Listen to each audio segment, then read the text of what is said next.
નર્મદા લાઈવમાં તમારું સ્વાગત છે। ગુજરાત પોલીસે અપનાવેલા લોકાભિમુખ અભિગમને પગલે સાગબારા પોલીસે લોકોના ખોવાયેલા કે ચોરાયેલા મોબાઈલ હેન્ડસેટો પરત કરતા લોકોના ચહેરા ઉપર ખુશી વ્યાપી ગઈ હતી।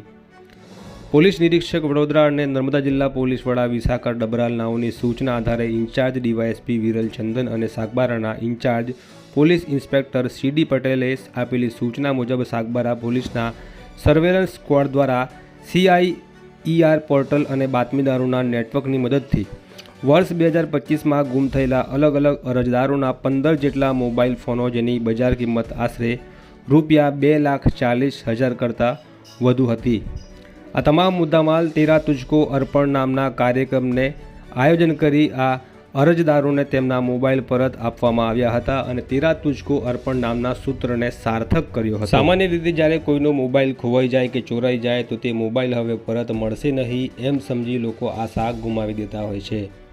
ત્યારે લોકોને 1 વર્ષ અગાઉ પોતાના ખોવાયેલા મોબાઈલ પરત મળતા તેમણે સાગબારા પોલીસનો આભાર વ્યક્ત કર્યો હતો।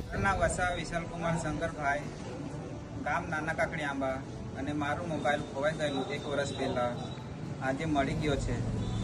એ કામગીરીથી પોલીસથી મેં ખુશ છું। આ જ પ્રકારના ન્યૂઝ અને વધુ અહેવાલ માટે નર્મદા લાઈવની આ ચેનલ સાથે સબસ્ક્રાઇબ બટન પ્રેસ કરી જોડાયેલા રહેજો અને આ વિડીયોને વધુમાં વધુ શેર કરજો।